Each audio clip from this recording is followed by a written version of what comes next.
Hello, my dear listeners. Today I want to start by sending a warm hug to three very special listeners. Ivy Nicklin from England, Elizabeth Coombs from Ontario, Canada, and Teresa Neeles from Marietta, Ohio. Thank you for always being here. It's such a joy to have you as part of our community.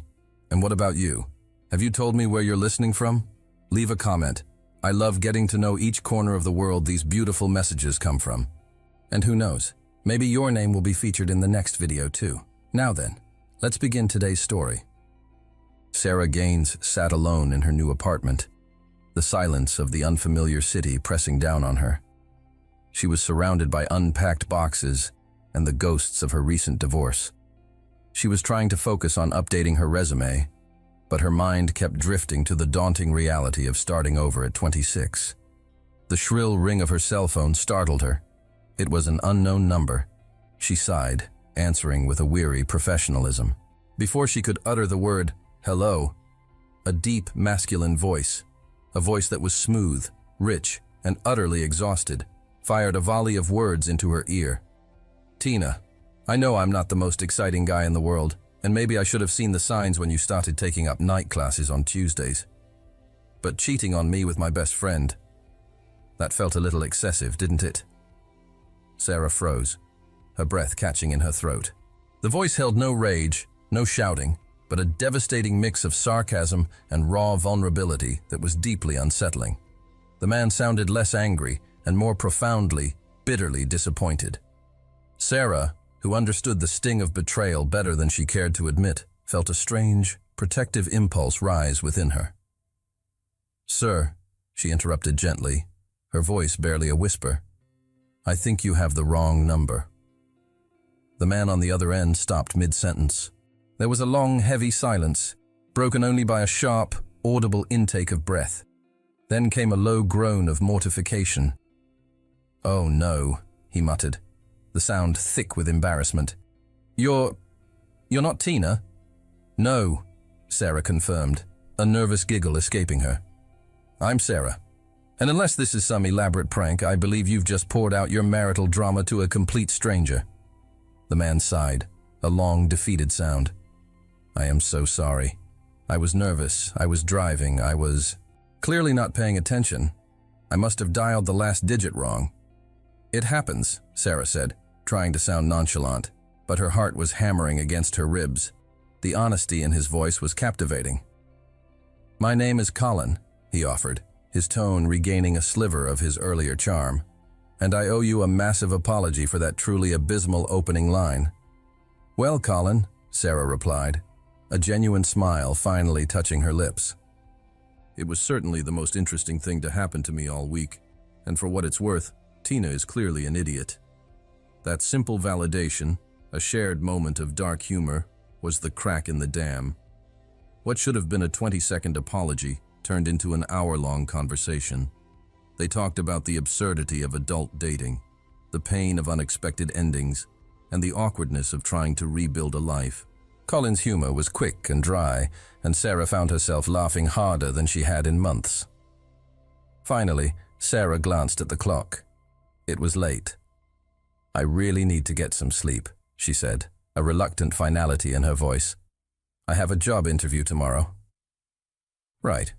Of course," Colin said quickly. There was a pause, heavy with unspoken desire. "Sarah," he hesitated, his voice dropping to a low, intimate register. "This is insane, but could I call you again? Just to talk? You have a really calming voice." Sarah's stomach fluttered. She knew the danger of this request. She knew the risk. "Only as friends," he insisted, though neither of them believed the lie. "Okay, Colin," she agreed, the word barely a breath. "Call me." She hung up the phone, her hand still warm from the device. She walked to the window, looking out at the city lights.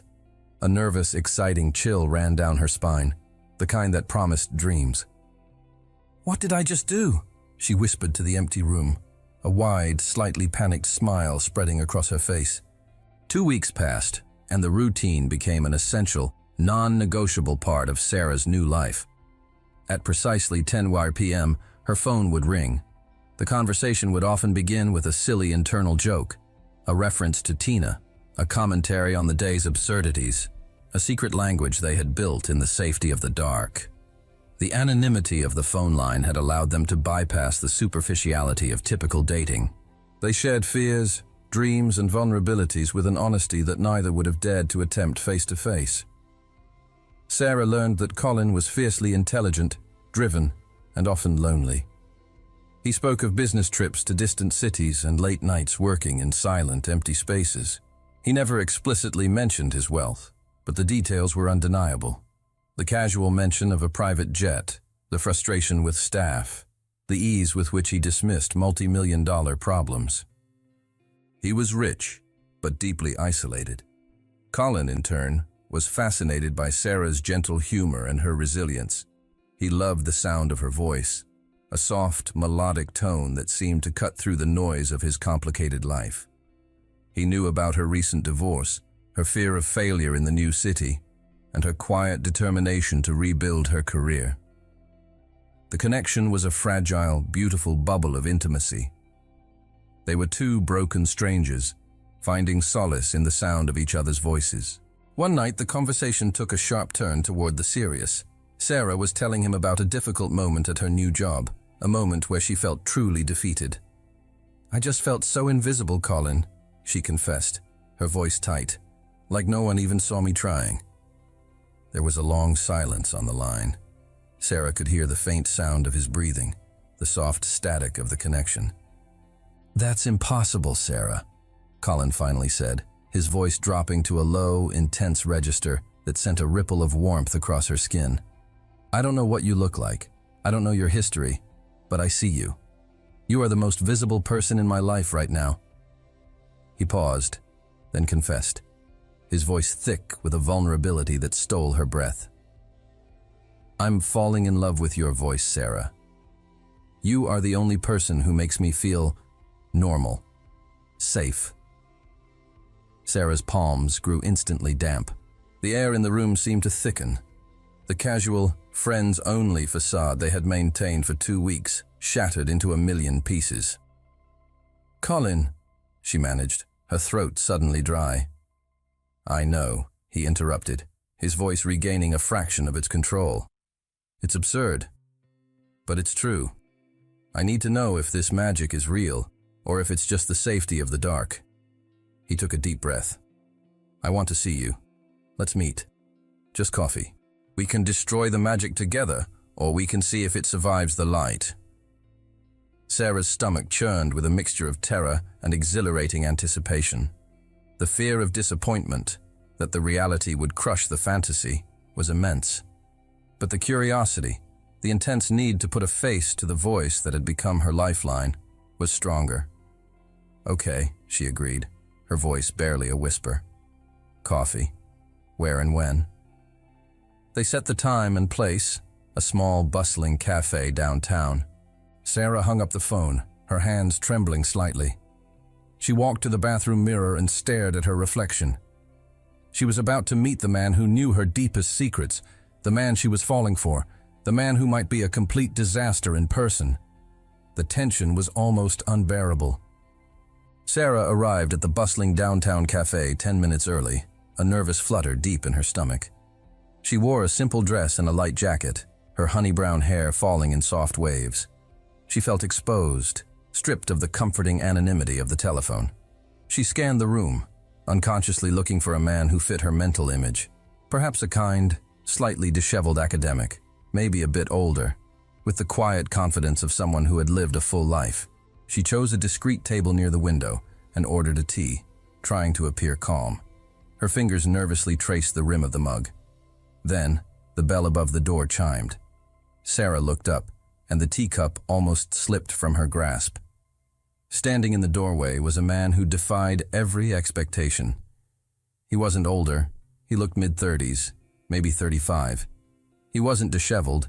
He was impeccably dressed in a dark suit jacket and crisp shirt, the fabric hinting at high quality. He was tall, with broad shoulders, and possessed a natural, effortless confidence that commanded the space. His hair was a rich brown, falling naturally across his forehead, and a hint of rugged stubble framed a strong jawline. Most strikingly, his eyes, a warm, intelligent hazel, were scanning the room with a focused intensity that made her skin tingle. He found her.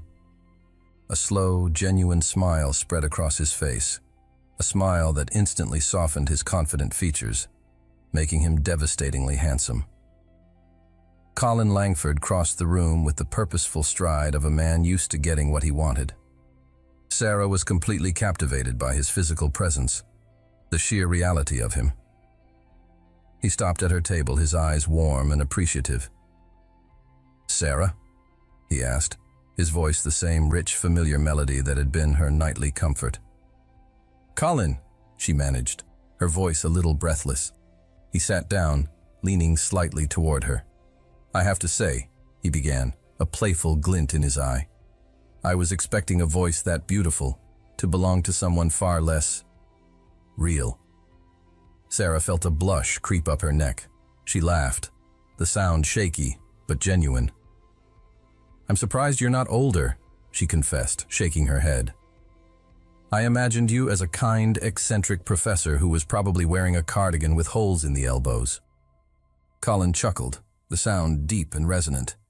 "And I imagined you as a wise, slightly timid librarian. I was wrong. You are far sweeter and much less timid than I imagined." The physical attraction was immediate and overwhelming, confirming that the connection was not just a trick of the voice. It was real, and it was potent. The sheer relief that the reality was not only not disappointing, but actively exhilarating, washed over them both. Colin reached across the table, his hand hovering near hers. "Your voice is much more beautiful in person, Sarah." "And you," she replied, her gaze holding his, "are much more dangerous." They spent the next hour talking, the conversation flowing with the same easy intimacy they shared on the phone, but amplified tenfold by the visual confirmation of their attraction. As they rose to leave, the tension of the impending separation was palpable. They stopped near the door, the noise of the cafe swirling around them. "So," Colin said, his voice dropping low, "the magic survived the light. What now?"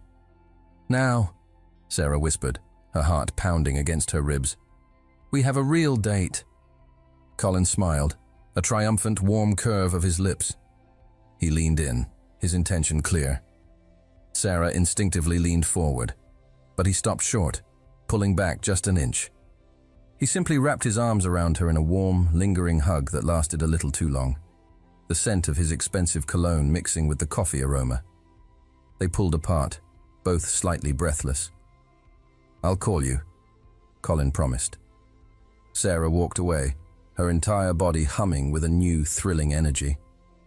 She had found more than just a date. She had found a physical manifestation of her emotional lifeline. But as she walked, a small, cautious voice whispered in her mind, "Should we have stopped when the connection was only by voice?" The reality was beautiful, but the stakes were now terrifyingly high. Colin was determined to make their first official date unforgettable. He was used to planning events that left an impression, and he wanted to show Sarah the world he inhabited, the world he felt she deserved. He arrived at her apartment in a sleek black luxury sedan, opening the door for her with old-world courtesy. He had secured a reservation at the Zenith, a rooftop restaurant known for its exorbitant prices and breathtaking views of the city skyline. Sarah, however, was subtly resistant to the display of wealth. She looked lovely in a simple, elegant dress, but her demeanor was relaxed and genuine, completely unfazed by the opulence. As they settled into their secluded table, overlooking the glittering expanse of the city, Colin launched into a detailed description of the wine list, hoping to impress her with his knowledge.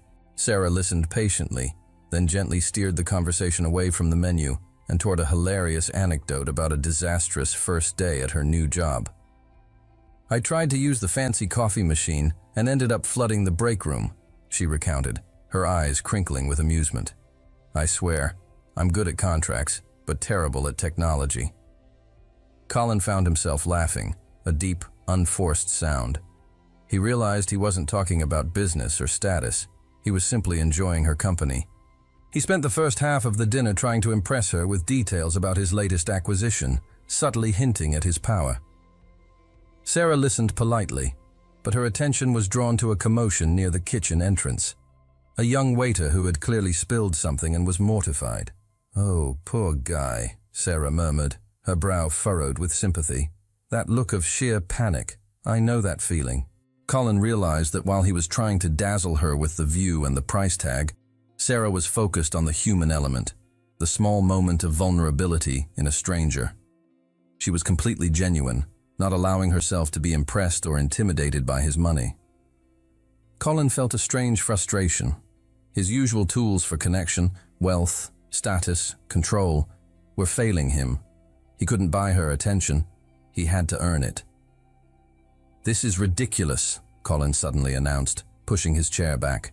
"We're having a lovely time, but this place is too stuffy. I have a better idea." He paid the bill, a sum that made Sarah's eyes widen slightly, despite her best efforts to remain calm, and led her back to the car. Instead of taking her home, he drove them to the city's old waterfront amusement park. The park was a riot of flashing neon, the smell of popcorn and sugar, and the joyful screams of the crowd. Colin shed his suit jacket, bought them 2 tickets, and dragged Sarah toward the roller coaster. He was like a child unleashed. His laughter was loud and carefree as they spun on the teacups and screamed on the rides. Sarah watched him, completely charmed. This was the man from the phone, the one who was messy, vulnerable, and seeking escape from his own rigid life. As they walked past the Ferris wheel, the air thick with the scent of the sea and fried dough, Colin stopped. He looked at Sarah, his eyes reflecting the flashing lights of the park. "I was trying too hard at dinner," he confessed, running a hand through his hair. "I was trying to be the billionaire Colin I thought you expected. But this is better." "Much better," Sarah agreed, reaching up to brush a piece of stray cotton candy from his cheek. "I like this, Colin." The moment was charged, spontaneous, and utterly real. Colin leaned down, and this time there was no hesitation. He kissed her. It was a spontaneous, slightly awkward kiss, tasting of salt and sugar under the loud, garish lights of the carnival. It confirmed the physical attraction, the undeniable chemistry that had been simmering since the cafe. When they pulled apart, both were breathless. The kiss was a thrilling confirmation of their connection, but it also increased the stakes tenfold. The fantasy was officially over. Now, they had to deal with the beautiful, terrifying reality. The next few dates followed a similar pattern, intense, thrilling, and complicated. They spent their time exploring the city, sharing quiet meals, and enjoying the sheer novelty of being together. Yet, a strange formality began to creep into their interactions. They were trying too hard to act casual, to protect the fragile, beautiful connection they had built over the phone. They avoided talking about the future, about their feelings, or about the elephant in the room. The fact that they were now physically involved, yet still operating under the no labels agreement.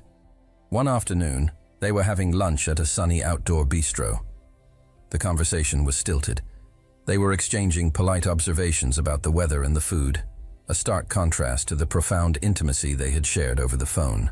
Colin was describing a minor issue with a new investment property. Sarah was listening, but her mind was racing. They were trying to have a phone conversation while sitting directly across from each other, and it was failing hilariously. Sarah felt a wave of frustration wash over her. She needed the honesty, the directness that the telephone had afforded them. Without a word, she reached into her purse, pulled out her cell phone, and dialed Colin's number. Colin's phone, sitting on the table beside his water glass, immediately began to ring.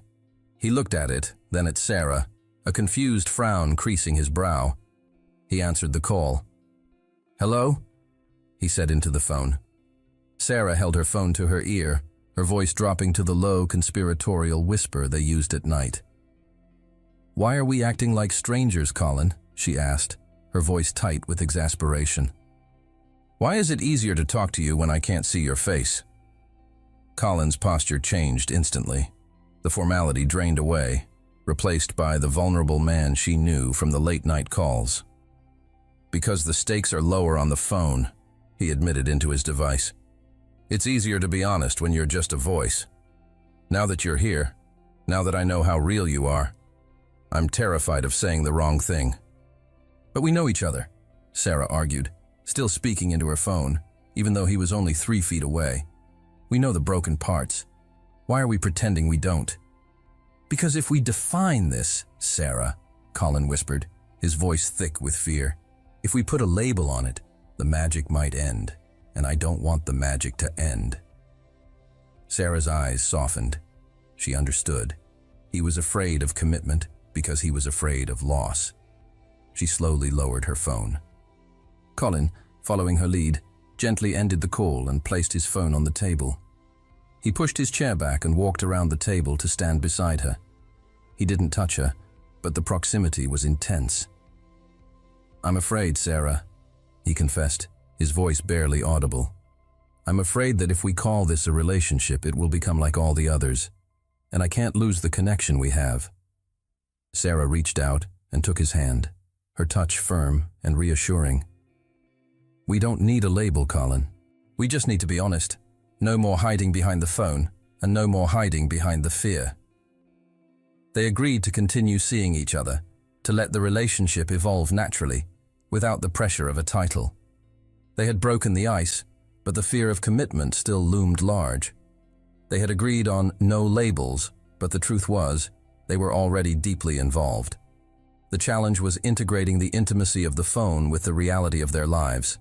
Colin was determined to prove to Sarah that he could handle the reality of their relationship, chaos included.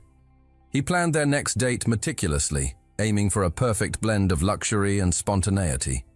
He had reserved a table at an exclusive, newly opened French restaurant, promising Sarah the best view in the city. He even had a backup plan, tickets to a private gallery opening afterward. He arrived at her apartment, impeccably dressed, a single perfect rose in his hand. "Tonight," he announced with a confident smile, "nothing will go wrong." Sarah laughed, a warm, melodic sound. "That's tempting fate, Colin." They set off, but fate, it seemed, was listening. First, traffic was gridlocked due to an unexpected protest. Colin, usually impatient, simply turned up the radio and started telling Sarah a hilarious story about a disastrous business trip to Tokyo. Sarah leaned back, enjoying the unexpected delay. When they finally arrived at the exclusive French restaurant, they found a note taped to the door. "Closed due to plumbing emergency." Colin's face fell. He ran a hand through his hair, a flicker of his old corporate frustration surfacing. "This is impossible. I confirmed the reservation twice." "It's fine," Sarah said, placing a comforting hand on his arm. "We can go to the gallery." As they were walking back to the car, a sudden, torrential downpour erupted. They ran for cover, but not before they were both thoroughly drenched. "My perfect plan," Colin muttered, defeated. "It's a complete fiasco." "It's an adventure," Sarah corrected, shaking the water from her hair. "And look." They reached the car, only to find a flat tire. The final, absurd straw. Colin leaned his head against the steering wheel and burst out laughing. It wasn't a frustrated laugh.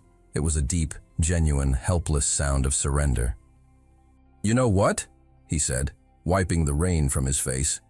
"I give up. The universe clearly hates my attempts at perfection." "The universe loves our chaos," Sarah replied, pulling out her phone. "I know a place." Half an hour later, they were sitting in a brightly lit, slightly greasy diner, the kind with red vinyl booths and a jukebox in the corner. They were still damp, but they were warm, sharing a massive plate of chili cheese fries and laughing until their sides ached. They talked about everything and nothing, the conversation flowing with the easy intimacy of their late-night calls. Sarah realized that these moments of shared, unscripted chaos were what she loved most about him. His ability to surrender to the imperfect was intoxicating. Colin looked at her, his eyes shining with a mixture of adoration and revelation. He saw her in the harsh fluorescent light, her makeup slightly smudged, her hair damp, and she was the most beautiful thing he had ever seen. "You know," he said, pushing a stray fry toward her, "I thought I needed a woman who was as organized and perfect as my life, but I need you. You make the chaos feel safe." As they finished their meal, the moment felt charged with a profound truth. Colin drove her home, the rain having subsided to a gentle drizzle. He walked her to her door, the silence between them heavy with all the unspoken feelings. He turned to her, his gaze intense. He didn't hesitate this time. "I love you, Sarah," he confessed, the words escaping him in a rush, spontaneous and unexpected, breaking the fragile rule of no labels. "I think I have since the first time I heard your voice." Sarah's breath hitched. The confession was terrifying, beautiful, and utterly real. The stakes had just reached a critical, unavoidable peak. The next day, Sarah did not answer her phone. She watched the screen light up with Colin's number. Once, twice, then a flurry of text messages. She felt a cold knot of panic tighten in her chest. "I love you." The words echoed in her mind, beautiful and terrifying. She paced her apartment, trying to rationalize the sudden, overwhelming confession. She remembered the pain of her divorce, the slow, agonizing realization that the person she loved was not who she thought he was. Love meant vulnerability, and vulnerability meant the risk of being shattered again. He was just caught up in the moment, the rain, the diner, the chaos. She tried to convince herself that he didn't mean it, but the memory of the sincerity in his eyes was too powerful. She decided the only way to protect the connection, and herself, was to flee. She needed to put distance between them, to let the intensity cool down. She needed the safety of the telephone again. She was in the middle of packing a small bag, planning a spontaneous trip out of the city, when the doorbell rang. Sarah froze. She looked through the peephole. It was Colin. He wasn't angry or demanding. He was simply standing there, looking utterly defeated, his shoulders slumped. He looked like the vulnerable man from the first phone call, stripped of his confidence. She slowly opened the door. "I know," he said immediately, his voice low and quiet. "I shouldn't have said it. I broke the rule. I scared you." He didn't try to touch her or force the issue. He simply looked at her with an expression of profound sadness. "I won't apologize for feeling it," he continued, "but I will apologize for putting that pressure on you. I know you're afraid, Sarah. I know what it's like to build a wall so high that no one can get in. But I'm not going to leave. I'm not going to run away just because you need space." He paused, taking a deep, shaky breath. "I'm not going to let you push me away. I'm here, and I'll wait." His silent stand, his refusal to retreat, was the most powerful declaration of commitment she could have received. It broke through the last of her defenses. He wasn't trying to control her. He was offering her a safe space to feel. "I was packing," she confessed, gesturing vaguely toward the half-filled suitcase. "I was going to run." "I know," he said gently, "but you don't have to." Sarah stepped back, inviting him inside. The tension eased slightly, replaced by a deep, quiet understanding. They ordered takeout and ate dinner in comfortable, easy silence. The conversation was light, focused on the day's events, avoiding the monumental confession that hung in the air. As the evening wore on, Sarah felt the familiar comfort of his presence. She realized she didn't want him to leave. "It's late, Colin," she said, her voice soft. He nodded, standing up. "I should go." "No," she said quickly. "Stay, but I think you should sleep in the guest room." Colin's eyes softened with understanding. He didn't push, didn't argue, didn't even look disappointed. He simply accepted her boundary. "The guest room it is," he said, giving her a gentle, chaste kiss on the forehead. "Good night, Sarah." He walked down the hall, leaving her standing alone. Sarah felt a profound sense of relief and a thrilling anticipation. He had respected her fear, but he had refused to leave.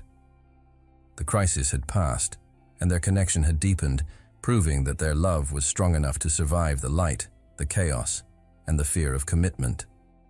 Colin settled into the guest room, the unfamiliar surroundings a strange contrast to the warmth of Sarah's home.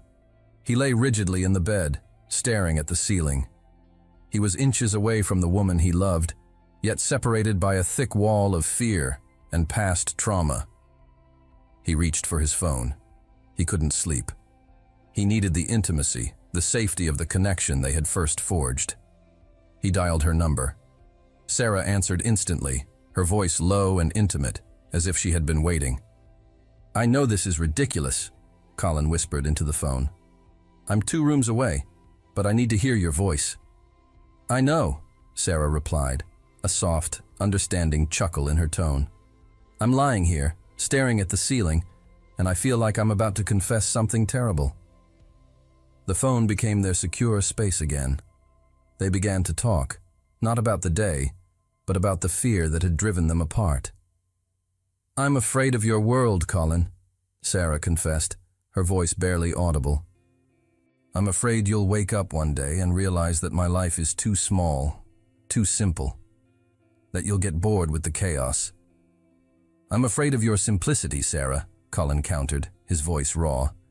"I'm afraid you'll realize that I'm just a complicated mess, trying to buy my way out of loneliness.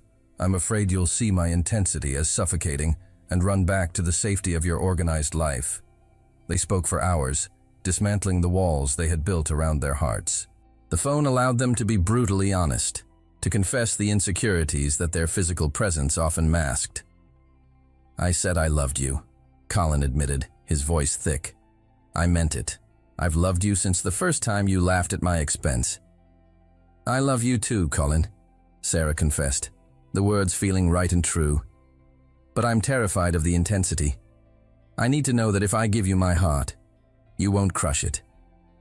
"Never," he promised. As they talked, Sarah slowly got out of her bed. She walked down the short hallway toward the guest room. She could hear Colin's voice through the thin wall, the sound a comforting anchor. She reached the door and gently pushed it open. Colin was sitting up in bed, the phone pressed to his ear, his eyes closed. He opened them and saw her standing there, illuminated by the soft hallway light. She walked to the side of the bed, still holding the phone to her ear. "I need more than a voice, Colin," she whispered into the device, her gaze locked on his. He slowly lowered the phone, placing it on the bedside table. The sound of their voices speaking through the technology ceased, replaced by the sound of their breathing in the quiet room. He reached out, taking her hand. He didn't pull her into the bed. He simply held her hand, his thumb stroking her palm. "I'm here," he promised, his voice soft, no longer needing the phone to convey the intimacy. Sarah climbed into the bed beside him, pulling the covers over them. They lay side by side, their bodies close, the physical touch now more important than the voice. They didn't speak again. They simply held each other, the silence no longer charged with fear, but with the profound, comforting reality of their shared presence. The phone lay silent on the table, a relic of their past connection. Their love was no longer about the voice, it was about the presence. The next day marked a new phase in their relationship, the integration. Having conquered the fear of physical intimacy and the confession of love, they now faced the challenge of merging their 2 vastly different worlds. Colin was determined to show Sarah the reality of his life, not the fantasy of the diner or the park. He took her to his office, the gleaming glass-walled headquarters of his global investment firm. The environment was a stark contrast to Sarah's small, functional workspace. It was a fortress of wealth and power, filled with impeccably dressed executives who spoke in hushed, efficient tones. Sarah, dressed in a simple, professional outfit, walked through the halls with a quiet confidence. She didn't try to impress anyone. She simply observed, her honey-brown eyes taking in the scene with her usual gentle humor. During a quick lunch meeting with 2 of Colin's senior partners, the conversation revolved around complex financial mergers and acquisitions. Sarah listened attentively, occasionally interjecting with a surprisingly insightful question about contract law. One of the partners, a sharp, impeccably groomed woman named Evelyn, made a subtle, cutting comment, clearly testing Sarah. "It's charming how grounded you are, Sarah," Evelyn said, her voice dripping with false sweetness. "It must be quite a change from your usual environment." The implication was clear. Sarah was simple, a novelty, and didn't belong in their high-stakes world. Colin saw the flicker of annoyance in Sarah's eyes, but before she could respond, he intervened. He didn't raise his voice or make a scene. He simply reached across the table and took Sarah's hand, his grip firm and possessive. "Evelyn," Colin said, his voice measured and calm, but carrying the full weight of his authority. "Sarah's simplicity, as you call it, is what saved me from becoming a complete corporate automaton. Her grounded perspective is the only thing that keeps me sane." He looked directly at his partner, his hazel eyes intense. "She taught me that the most valuable assets in life aren't the ones you acquire. They are the ones you nurture. You should try it sometime." Evelyn immediately backed down, a flush rising on her neck. Sarah felt a profound warmth spread through her chest. Colin hadn't defended her. He had redefined his entire world for her. He wasn't trying to fit her into his life. He was changing the very foundation of his life to include her. Later, as they were leaving the office, Colin stopped her by the massive glass windows that overlooked the city. "I know this world is overwhelming," he confessed, his hand resting on the small of her back. "But I need you to know that you are not a guest here, Sarah. You are the architect of my new reality." Sarah looked up at the man who had once been a voice on the phone. He was no longer trying to hide his power, but he was using it to protect the genuine connection they shared. She realized that Colin wasn't trying to fit her into his world. He was dismantling the walls of his castle to make room for her. The integration was complete. Their love was strong enough to face the scrutiny of his high-powered life. It was Sarah's birthday. Colin, the man who could buy anything, was paralyzed by indecision. He had spent hours agonizing over the perfect gift. Should it be jewelry? A trip? Something that reflected his immense wealth? He knew Sarah. She would appreciate the gesture, but she would be uncomfortable with extravagance. She valued meaning over cost. He ended up spending the entire morning in a dusty, cluttered antique shop, searching for something that spoke to their unique beginning. He arrived at Sarah's apartment that evening, visibly nervous, carrying a small, oddly shaped package wrapped in brown paper. Sarah, radiant and happy, greeted him with a warm kiss. During dinner, Colin avoided the subject of the gift, his anxiety making him fidgety. "Okay, you're making me nervous," Sarah finally laughed, reaching for the package. "What is it?" Colin handed it over, his palms sweating. It's not much. But I hope you understand the sentiment." Sarah carefully unwrapped the paper. Inside was an old-fashioned, heavy rotary dial telephone. It was a rich, deep emerald green, the color of Colin's eyes. The metal was slightly tarnished, but the plastic was polished smooth. Sarah stared at it, her eyes filling with tears. It was the perfect gift. "It's beautiful, Colin," she whispered, tracing the smooth curve of the handset. "I found it in an old shop," he explained, his voice softer now. "It's completely functional. I want you to keep it by your bed, as a reminder." "Of what?" "Of how we started," he said, his gaze intense. "Of the fact that the most important thing we ever shared was just a voice and an honest connection. When the world gets too loud, or my life gets too complicated, you can look at that phone and remember that the magic is always there, waiting for us to dial in." Sarah stood up and wrapped her arms around his neck, pulling him into a deep, loving kiss. "The most valuable gift you ever gave me wasn't this phone, Colin," she confessed, her voice thick with emotion. "It was the courage to love again. Thank you for that." The moment was charged with the certainty of their future. They had survived the initial shock, the fear of reality, and the integration of their worlds. "We need a next step," Colin said, pulling back slightly, his eyes shining with purpose. "No more half measures, no more separate apartments." "I agree," Sarah said, her heart pounding. "I want to spend a week with you," Colin proposed. "No phone calls, no business, no distractions. Just us. We need to see if we can survive the silence and the proximity without the safety net of our routines." "A week?" Sarah challenged, a playful glint in her eye. "Where?" "A remote cabin, no internet, no cell signal, just the two of us and the reality of our connection." Sarah smiled, her fear completely gone. "The ultimate test, I accept." They sealed the agreement with a kiss, both knowing that this week would either solidify their future or expose the final, deepest fears they still held. The isolated cabin was nestled deep in the woods, far from any cell tower. The silence was absolute, broken only by the sound of the wind through the pines and the crackle of the fireplace. The first 2 days were strangely awkward.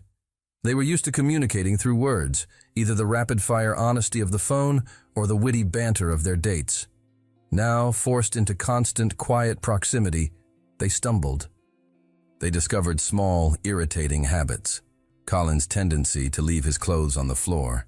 Sarah's need to organize every cupboard she saw. The chaos that was so charming in a diner became slightly grating in the close confines of the cabin. They tried to talk, but the lack of the telephone's filter made the conversations feel heavy. They were trying to force the intimacy, and it wasn't working. On the third night, Sarah was sitting by the fire, reading, when Colin came in, looking frustrated. "I can't do this," he confessed, running a hand through his hair. "I feel like I'm losing you. I miss our calls. I miss the safety of knowing exactly what you're thinking without having to guess."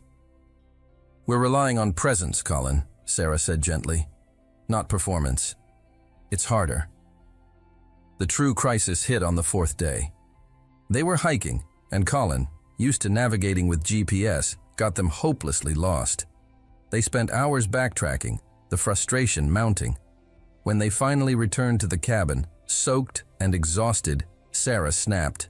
"This is what I was afraid of," she exclaimed, throwing her wet jacket onto a chair. "The chaos, the lack of control. You're brilliant in a boardroom, Colin, but here you're helpless. And I'm terrified that one day, you'll look at my messy, chaotic life and realize you made a mistake." Colin stared at her, his face pale. "And I'm terrified that you'll realize that the man you fell for on the phone, the one who was calm and centered, doesn't exist. He was a fantasy, Sarah. The real me is a control freak who gets lost in the woods." The argument was fierce, exposing the final raw nerve of their insecurities. Sarah sank onto the sofa, burying her face in her hands. The silence that followed was suffocating. She realized her fear wasn't about his money or his chaos. It was about her own fear of commitment, her fear that the love she felt was too big, too intense to last. She looked up at him, tears streaming down her face. "I can't lose you, Colin," she confessed, her voice thick with emotion. "I can't go back to the gray. I love you, and the fear of losing this is bigger than any fear I've ever had." Colin rushed to her side, pulling her into a fierce, relieved embrace. He held her tightly, feeling the tension drain from her body. "I love you too, Sarah," he whispered into her hair, his own voice thick with emotion. "I've loved you since the first wrong number, and I will never let you go." He pulled back slightly, his eyes shining with a newfound clarity. "The magic wasn't in the phone, Sarah. It was in the honesty. And we don't need the phone for that anymore." They spent the rest of the week talking, truly talking, about their future. The silence was no longer awkward. It was comfortable, a space for shared presence. When they finally drove back to the city, they were stronger, their connection forged not in the safety of anonymity, but in the crucible of reality. The test had been passed. They were back in the city, the intensity of the cabin replaced by the warm, familiar rhythm of their daily lives. The relationship was solid, built on the foundation of honesty and shared vulnerability. Colin was visibly nervous. He was about to face a challenge more daunting than any hostile takeover, meeting Sarah's parents. He viewed the encounter as the final, crucial step in integrating his life with hers. The meeting took place over a casual Sunday lunch at Sarah's parents' modest, welcoming home. The atmosphere was immediately warm. Sarah's mother was effusive and kind, and her father, Mr. Gaines, was a quiet, observant man with a gentle smile. Colin, surprisingly, was charming and relaxed. He didn't talk about business or money. He talked about Sarah, about their shared humor, and about the sheer absurdity of their meeting. The family adored him, laughing at his self-deprecating stories and appreciating his genuine affection for Sarah.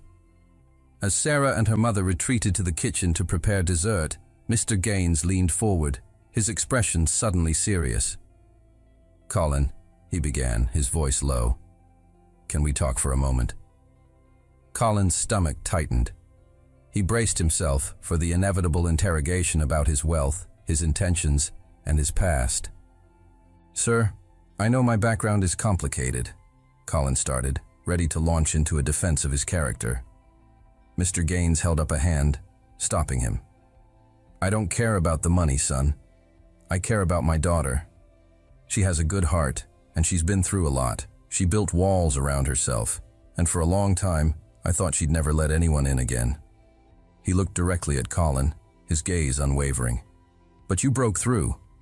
Not with money or status, but with a phone call. You made her laugh again, and you made her feel safe enough to be vulnerable. The father's validation, far from being a threat, was a profound gift." Mr. Gaines leaned closer, his voice dropping to a solemn plea. "She has suffered enough, Colin. She is ready to trust again. Please promise me you will take care of her heart." Colin felt a lump form in his throat. This was a contract far more important than any business deal. "I promise you, Mr. Gaines," Colin said, his voice firm with absolute sincerity. "I will protect Sarah's heart with my life. She is the best thing that has ever happened to me." He realized that by accepting him, Sarah's father had lifted the final weight of fear from his shoulders. The fear of rejection, the fear of not being good enough, finally disappeared. As they stood up to rejoin the women, Colin knew the time for the final step had arrived. He was ready to make their connection permanent. The evening was cool and clear. Colin and Sarah were taking a leisurely walk through a quiet, tree-lined street in the city, the soft glow of the streetlights casting long, romantic shadows. The atmosphere was one of deep, comfortable intimacy. They talked about their future, about merging their lives, about the possibility of Sarah joining his foundation work, using her legal skills for social good. Colin stopped abruptly on the sidewalk, turning to face Sarah. He took her hands in his gaze intense. He reached into his pocket and pulled out his cell phone. Sarah smiled, a knowing glint in her eye. "Another joke, Colin? Are we going to order a pizza?" He shook his head, his expression serious. He dialed her number. Her phone, nestled in her jacket pocket, rang instantly. She answered, laughing, playing along with the familiar ritual.